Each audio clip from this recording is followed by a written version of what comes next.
비트코인 10억 간다! 이번엔 진짜 다르다! 라고 얼마 전까지만 해도 말했는데, 그런데 지금은요, 분위기가 완전히 뒤집어졌어요. 공포와 패닉이 시장을 지배하고 있습니다. 대체 무슨 일이 벌어진 걸까요? 오늘 영상에서는 이번 비트코인 폭락의 진짜 원인을 파헤쳐 볼 겁니다. 표면적으로 보이는 것들 말고 그 이면에 숨어 있는 거대한 힘의 움직임까지요. 끝까지 보시면 여러분이 앞으로 어떻게 대응해야 하는지 명확한 방향이 잡히실 거예요. 자, 그럼 시작해 볼까요? 2026년 2월 현재 비트코인 가격이 급락했습니다. 한때 20만 달러를 바라보던 비트코인이 7만 달러로 내려앉았어요. 하나로 치면 1억 5천만 원 하던 게 1억 원 초반대로 뚝 떨어진 거죠. 이게 얼마나 충격적인 일이냐면요. 예를 들어 볼게요. 여러분이 1 비트코인을 가지고 있었다고 해봅시다. 2주 전에는 와, 나 1억 5천만 원어치 자산이 있네 라고 좋아했을 거예요. 그런데 지금은요, 5천만 원 이상이 그냥 사라진 겁니다. 아무것도 안 했는데요. 잠을 자는 동안, 밥을 먹는 동안, 유튜브를 보는 동안 내 돈이 증발한 거예요. 이런 경험을 하면 사람이 어떻게 될까요? 당연히 패닉에 빠지죠. 실제로 지금 투자 커뮤니티 분위기가 어떤지 아세요? 손절해야 하나? 더 떨어지면 어떡해? 다 끝났어. 이런 글들이 넘쳐나고 있어요. 2021년 대폭락 때와 비슷한 공포 분위기가 형성된 거죠. 근데 여러분, 여기서 중요한 질문 하나 해볼게요. 왜 갑자기 이렇게 된 걸까요? 비트코인이 그냥 아무 이유 없이 떨어지는 건 아니거든요. 분명히 누군가가 뭔가를 했기 때문에 이런 일이 벌어진 겁니다. 그리고 그 누군가의 정체가 밝혀졌어요. 바로 블랙록이에요. 블랙록을 모르시는 분들을 위해 간단히 설명드릴게요. 이 회사는 전 세계에서 가장 큰 자산운용사입니다. 운용 자산 규모가 얼마인지 아세요? 무려 10조 달러가 넘어요. 하나로 환산하면 약 1경 4천조 원입니다. 이게 얼마나 큰 돈이냐면 대한민국 1년 GDP가 약 1.7조 달러 정도 되거든요. 블랙록이 운영하는 돈은 한국 GDP의 6배가 넘는 거예요. 상상이 안 되죠? 쉽게 비유하자면 블랙록은 금융세계의 공룡입니다. 아니, 공룡도 모자라요. 고질라라고 해야 맞을 것 같아요. 이 고질라가 움직이면 주변이 다 흔들려요. 그냥 걸어 다니기만 해도 지진이 나는 거죠. 그런데 이 고질라가 뭘 했냐면요. 1월 말 실제로 블랙록의 비트코인 현물 ETF인 아이빗에서 수억 달러 규모의 순 유출했다는 소식이 전해졌습니다. 금액으로 치면 약 5억 달러 이상, 한화로 약 7천억 원에 달하는 규모예요. 여러분, 이게 무슨 상황인지 이해가 되시나요? 비트코인 현물 ETF를 미국에서 처음 승인받게 만들고 비트코인은 디지털 금이다. 기관 투자의 시대가 왔다라고 분위기를 띄웠던 장본인이 바로 블랙록이었거든요. 2024년 초 블랙록의 비트코인 ETF가 승인됐을 때 시장이 어땠는지 기억하시나요? 이제 비트코인도 주류 자산이 됐다. 기관 자금이 쏟아져 들어올 거다 라면서 축제 분위기였어요. 실제로 그 이후 비트코인 가격이 쭉 올랐고요. 블랙록은 비트코인 투자자들에게 우군이자 구원자처럼 여겨졌습니다. 그런데 그 우군이 갑자기 물건을 팔기 시작한 거예요. 이게 무슨 느낌이냐면요. 전쟁터에서 같이 싸우던 동맹군이 갑자기 등 뒤에서 총을 쏘는 것과 같아요. 아군인 줄 알았는데 적군이었던 거죠.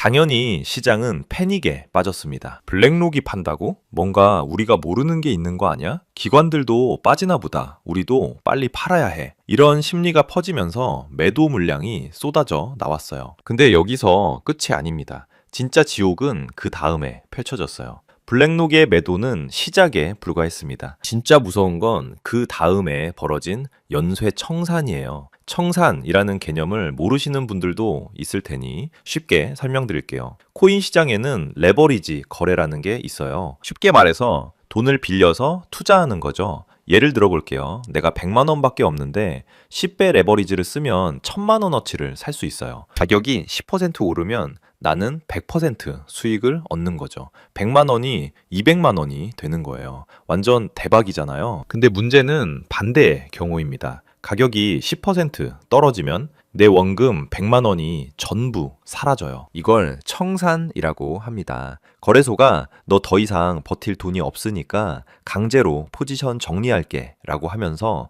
내 자산을 시장에 팔아버리는 거예요. 자, 이제 생각해 보세요. 블랙록이 대량 매도를 하면서 가격이 떨어지기 시작합니다. 그러면 레버리지를 쓰고 롱, 즉 상승의 베팅을 잡은 사람들의 포지션이 위험해져요. 가격이 조금 더 떨어지면 청산이 터집니다. 청산이 터지면 그 물량이 시장의 매도로 쏟아져요. 그러면 가격이 더 떨어지죠. 가격이 더 떨어지면 또 다른 사람들이 청산당해요.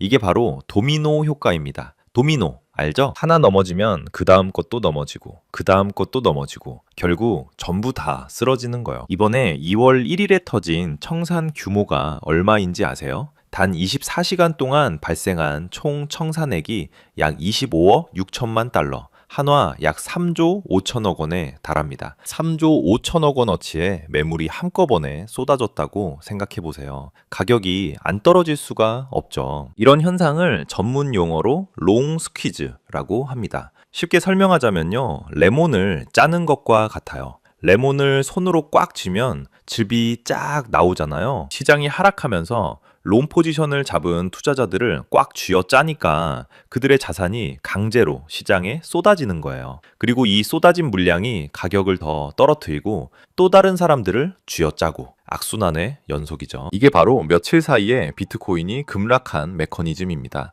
단순히 사람들이 팔아서 떨어졌다가 아니에요. 구조적으로 폭락할 수밖에 없는 상황이 만들어진 거죠. 자, 여기서 또 하나의 결정타가 날아옵니다. 비트코인을 지지하는 사람들이 항상 하는 말이 있어요. 비트코인은 디지털 금이다. 무슨 뜻이냐면요, 전쟁이 나거나 경제 위기가 오면 사람들이 금을 사잖아요. 안전하니까요. 비트코인도 그런 안전 자산이라는 거예요. 세상이 어떻게 되든 비트코인은 버틴다. 중앙은행이 돈을 마구 찍어내도 비트코인은 희소하니까 가치가 보존된다. 이런 논리였죠. 근데요, 이번에 그 논리가 산산조각 났습니다. 2025년 말부터 중동 지역의 지정학적 긴장이 심해졌어요. 이스라엘과 주변국 간의 갈등이 고조되면서 군사적 충돌 가능성이 높아진 거죠. 이런 상황에서 진짜 안전자산은 어떻게 움직일까요? 금 가격을 보세요. 올랐습니다. 사람들이 불안하니까 금을 사는 거예요. 달러 가격을 보세요. 올랐습니다. 세계가 불안하면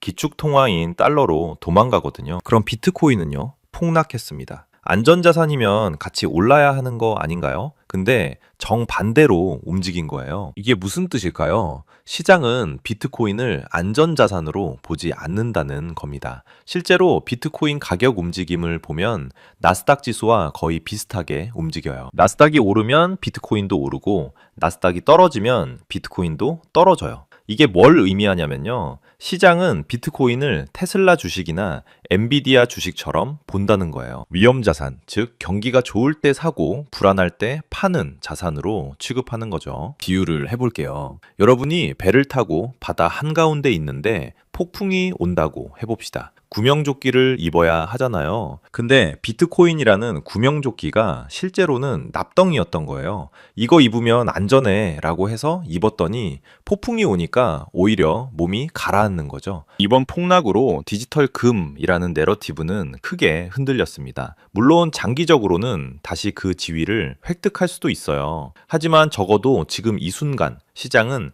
비트코인을 금이 아닌 고위험 투자 자산으로 분류하고 있다는 걸 명확히 보여줬습니다. 여기에 악재가 한 개 더 겹칩니다. 바로 미국 연준의 새 의장 이야기예요.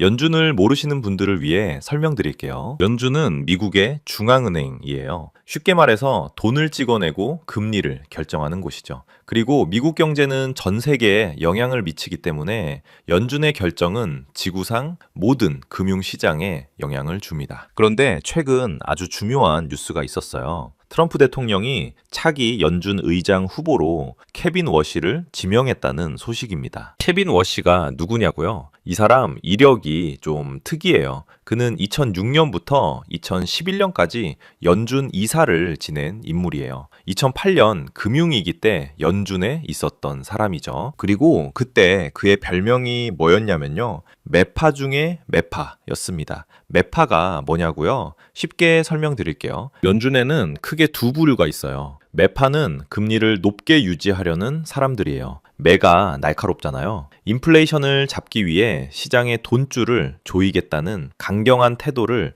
매에 비유하는 거예요. 비둘기파는 금리를 낮추려는 사람들이고요. 비둘기처럼 부드럽게 시장에 돈을 풀어서 경기를 살리자는 입장이죠. 케빈 워시는 과거에 확실한 매파였어요. 금리 올려야 한다. 돈 풀면 안 된다. 이런 입장이었죠. 근데요, 여기서 반전이 있습니다. 최근 그의 발언들을 보면요, 과거와 사뭇 달라졌어요. 경제 상황에 따라 유연하게 대응해야 한다. 금리 정책은 데이터를 보고 판단해야 한다. 이런 식으로 톤이 확 바뀐 거예요. 과거에 강경한 매파에서 비둘기파 쪽으로 선회했다는 분석이 나오고 있습니다. 자, 이게 왜 중요하냐면요. 시장이 지금 가장 원하는 게 뭘까요? 바로 금리 인하예요. 금리가 높으면 은행에 돈을 넣어두기만 해도 이자가 많이 붙어요. 굳이 위험한 투자를 할 이유가 없죠. 그래서 비트코인 같은 위험 자산에서 돈이 빠져요. 반대로 금리가 낮아지면 은행에 넣어봤자 이자가 얼마 안 돼요. 그러면 사람들이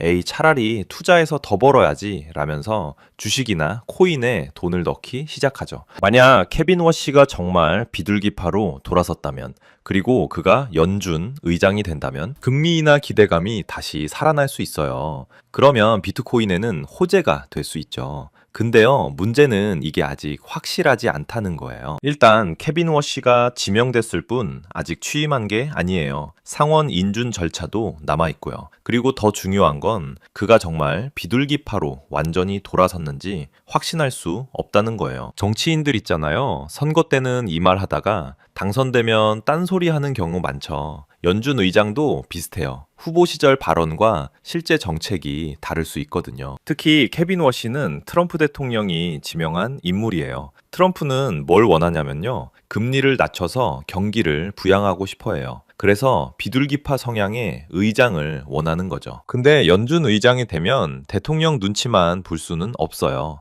인플레이션이 다시 튀면 금리를 올려야 할 수도 있거든요. 결국 지금 시장은 엄청난 불확실성 속에 있는 겁니다. 케빈 워시가 진짜 비둘기파인가? 불확실. 그가 연준 의장으로 확정될 것인가? 불확실. 취임하면 실제로 금리를 내릴 것인가? 불확실. 이 불확실성이 시장을 짓누르고 있어요. 여러분이 회사에 다니는데 새 사장이 온다고 해요. 근데 그 사장이 어떤 사람인지 잘 모르겠어요. 예전에는 직원들 엄청 갈궜다는 소문이 있는데 최근에는 직원 복지 늘리겠다라고 말했대요. 어떤 기분이겠어요? 불안하죠. 좋아질 수도 있고 나빠질 수도 있으니까요. 이럴 때 사람들은 어떻게 하냐면 일단 몸을 사리면서 지켜봐요. 지금 비트코인 시장이 딱 그 상황이에요. 새 연준 의장이 어떤 정책을 펼지 모르니까 큰 돈이 선뜻 들어오질 않는 거예요. 그리고 불확실할 때 사람들은 어디로 가냐면요. 안전한 곳으로 가요. 달러로요. 실제로 달러 가치가 최근 강세를 보이고 있어요. 불확실성이 높으니까 사람들이 일단 달러를 쥐고 기다리는 거죠. 달러 가치가 오르면 비트코인은 왜 떨어지냐고요? 비트코인의 가격은 달러로 표시되잖아요. 1BTC는 7만 달러, USD 이런 식으로요. 근데 달러 자체의 가치가 올라가면 상대적으로 비트코인의 달러 가격은 떨어지는 거예요. 더 본질적으로는요. 달러 가치가 높아지면 굳이 비트코인을 살 이유가 없어지는 거예요. 달러 들고만 있어도 가치가 오르니까요. 신임 연준 의장 발표 후 비트코인 10만 달러를 외치던 기관들의 보고서는 싹 사라지고 이제는 비트코인 5만 달러 하방 테스트를 경고하는 리포트들이 쏟아져 나오고 있습니다. 그런데 설상가상이라는 말이 있죠. 이슈가 또 터집니다. 바로 7만 6천 달러 붕괴. 이 숫자가 뭐냐면 마이크로 스트래티지의 비트코인 평균 매수 단가가 이 근처거든요. 마이크로 스트래티지를 모르시는 분들 계신가요? 이 회사 이야기는 꼭 알아두셔야 해요. 마이크로 스트래티지는 원래 기업용 소프트웨어를 만드는 회사였어요. 그런데 2020년부터 회사의 방향을 완전히 바꿨습니다. 회사 현금은 물론이고 빚까지 내서 비트코인을 사모으기 시작한 거예요. 이 회사의 CEO인 마이클 세일러는 비트코인의 광적인 신봉자예요. 그의 유명한 말이 있죠. 비트코인은 디지털 에너지다. 인류 역사상 가장 위대한 자산이다. 이 사람은 진짜 비트코인에 올인한 거예요. 본인 재산의 대부분도 비트코인이고 회사 자산도 비트코인이에요. 현재 마이크로 스트래티지가 보유한 비트코인 수량이 얼마인지 아세요? 약 71만 개 이상입니다. 전체 비트코인의 거의 3.4%에 달해요. 이 회사가 비트코인을 산 평균 가격, 즉 평단가가 약 7만 6천 달러예요. 근데 이게 7만 6천 달러 선이 붕괴되고 내려갔습니다. 시장 심리적으로 이건 엄청난 충격이에요. 마이클 세일러도 물렸어? 그러면 우리는 뭐야? 이런 생각이 퍼지면서 패닉셀이 가속화되고 있는 거죠. 더 무서운 시나리오도 있어요. 마이크로 스트래티지는 빚을 내서 비트코인을 샀잖아요.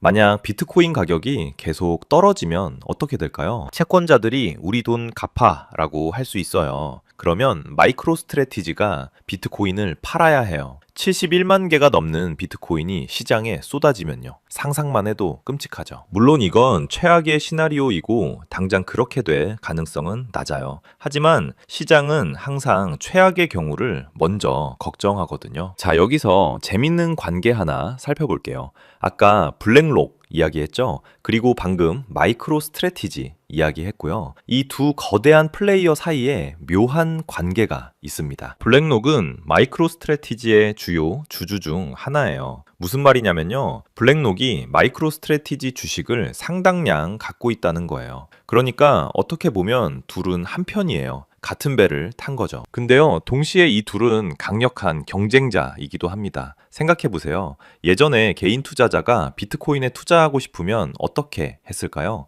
직접 비트코인을 사거나 아니면 마이크로 스트래티지 주식을 사는 방법이 있었어요. 왜냐하면 마이크로 스트래티지 주가가 거의 비트코인 가격을 따라가거든요. 회사 자산 대부분이 비트코인이니까요. 그래서 나는 비트코인 사기는 좀 무섭고 주식 형태로 투자하고 싶다는 사람들이 마이크로 스트래티지를 샀어요. 근데 2024년에 블랙록이 비트코인 현물 ETF를 출시했잖아요. ETF가 뭐냐면요. 쉽게 말해서 비트코인을 주식처럼 편하게 살 수 있게 만든 상품이에요. 증권 계좌에서 클릭 몇 번이면 비트코인에 투자할 수 있는 거죠. 이게 나오니까 어떻게 됐냐면요. 굳이 마이크로 스트래티지 주식을 살 필요가 없네? 이렇게 되는 거예요. ETF가 더 직접적이고 더 깔끔하고 수수료도 명확하니까요. 마이클 세일러도 이걸 알아요. 그래서 그가 뭐라고 했냐면요. 우리 회사 주식은 수수료 없는 비트코인 투자입니다. 블랙록 ETF는 운용 수수료가 있거든요.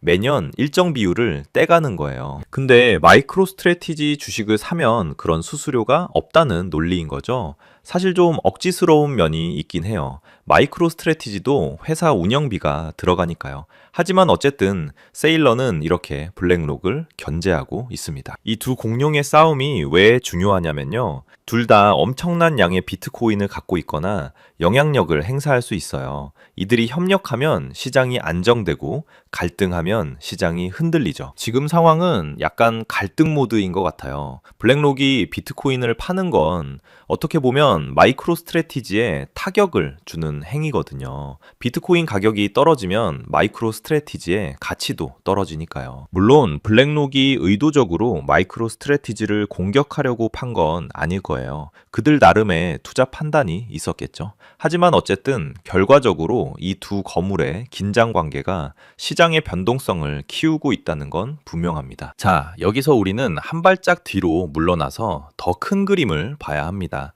지금까지 우리는 왜 비트코인이 떨어졌나를 분석했어요. 블랙록 매도, 연쇄 청산, 지정학적 불안, 금리 정책 변화 등등요. 그런데 이걸 다 합쳐서 보면 하나의 큰 흐름이 보입니다. 바로 비트코인 시장이 미국의 통제권 안으로 들어오고 있다는 거예요. 이게 무슨 말인지 설명해 드릴게요. 비트코인은 원래 탈중앙화를 표방한 자산이잖아요. 어느 정부나 기관의 통제도 받지 않는다는 게 핵심 가치였어요. 정부가 내 돈을 함부로 못 건드린다. 국경을 넘어서 자유롭게 송금할 수 있다. 이런 점 때문에 전 세계 많은 사람들이 비트코인의 매력을 느꼈죠. 특히 중국 자본에게 비트코인은 굉장히 유용한 도구였어요. 중국은 아시다시피 자본 통제가 심한 나라예요. 돈을 해외로 빼내기가 쉽지 않죠. 그런데 비트코인을 이용하면 중국에서 비트코인을 사고 그걸 해외에서 팔면 자금을 옮길 수 있거든요. 이른바 자산 도피 수단으로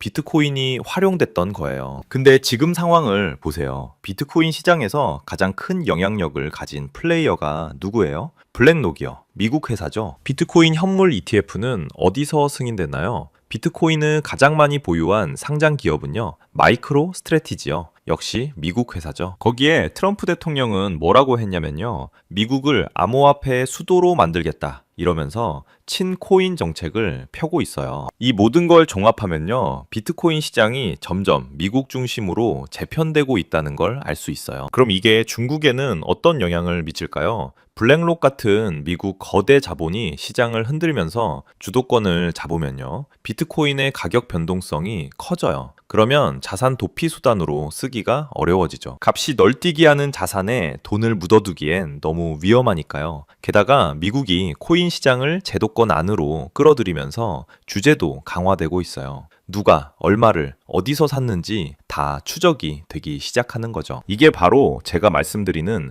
의도치 않은 중국 압박 효과입니다. 미국이 직접 중국 비트코인으로 자본 도피하지 마라고 말한 건 아니에요. 하지만 미국 주도의 시장 재편이 결과적으로 중국의 테러를 막는 효과를 내고 있는 거죠. 큰 그림에서 보면요, 이번 비트코인 하락은 단순한 가격 조정이 아닐 수 있어요. 새로운 질서가 만들어지는 과정에서의 진통일 수 있다는 거예요. 예전에 비트코인 시장은 개인, 채굴업자, 아시아 자본 등이 뒤섞인 정글이었어요. 규칙도 없고 강자가 약자를 잡아먹는 곳이었죠. 근데 지금은 그 정글에 미국이라는 새 주인이 들어와서 울타리를 치고 있는 중이에요. 이제부터 여기는 내 땅이야. 내 규칙대로 해. 라면서요.